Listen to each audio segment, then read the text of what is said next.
Start. সম্মানিত দর্শকবৃন্দ, এই ডাকাতের পিঠে আসার পরে এখানে আমি দেখতে পাচ্ছি এখানে মানুষজনের নামাজ কালাম পড়ার জন্য একটা স্থানীয় মসজিদ, সেটা আপনাদের দেখিয়ে সামনের দিকে আসলাম। আসার পরে দেখলাম একটি যাত্রী ছাউনি এবং আমার পিছনে দেখতে পাচ্ছেন যে একটি বট গাছ। এই বট গাছটাকে কেন্দ্র করে এখানে বেশ কয়েকটি দোকান করে উঠেছে, বলা যায় ছোট্ট একটি বাজার গড়ে উঠেছে এখানে। তো আমরা ওখানে ডাকাতের পিঠা সম্পর্কে একটু জানতে চাইলাম যে ডাকাতের পিঠা নামটা কীভাবে নামকরণ হলো বা কীভাবে ডাকাতের পিঠার উৎপত্তি স্থলটা হলো।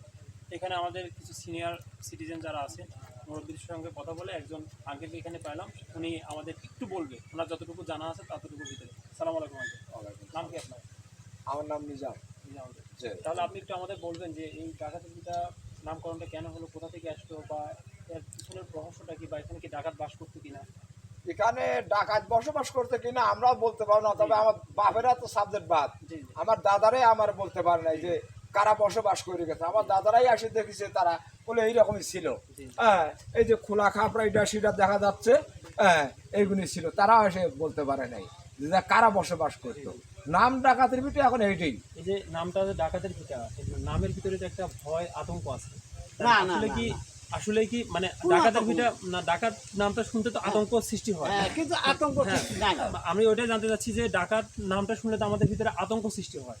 ডাকাতের পিঠা মানে মনে হয় এখানে ডাকাত বসবাস করে, আসলে এরকম কোনো কিছু এখানে আছে কিনা? এরকম তো আমরা দেখিনি না, আমার দাদারাও দেখে নাই। কিন্তু এই জায়গা অনেক ঝাড় জঙ্গল ছিল, এই জায়গা অনেক ঝাড় জঙ্গল ছিল। এমনি মানুষ আসতো, দিনের বেলা আসতো, এই জায়গায় ভয় করতো।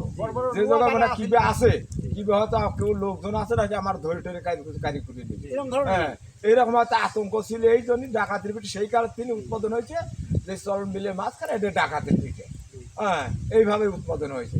আমার দাদারা বলতে পারেন এই জায়গায় বিরাট লোহা ছিল, এটাই লোহা বিরাট কিসের লোহা ছিল এখানে? লোহা ছিল হচ্ছে রেল লাইনের যে লোহা না, ব্রিটিশ সময়ের। হ্যাঁ ব্রিটিশ সময়ের ওই লোহা ছিল। ওই লোহাটা আমরা দেখেছি গাড়া, বুঝছেন, প্রচুর মেলা নিচের গাড়া, ধরেন এই সাইড দিয়ে একবারে ওই যে ভিডিও দেখতেছেন একবার সমস্ত ইয়ের লোহা ছিল। আচ্ছা আচ্ছা, ব্রিটিশ সময়।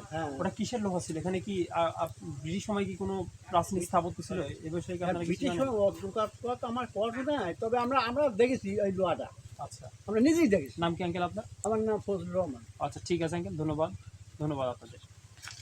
ঠিক আছে, আর একটু সামনে আমি আপনাদের এই পুরো বিলটা ঘুরে দেখানোর চেষ্টা করবো। ততক্ষণ আমাদের সঙ্গে থাকবেন, ভালো থাকবেন, সুস্থ থাকবেন এই কামনা করেই এখনকার মতো এখানে বিদায় নিচ্ছি। আল্লাহ হাফেজ।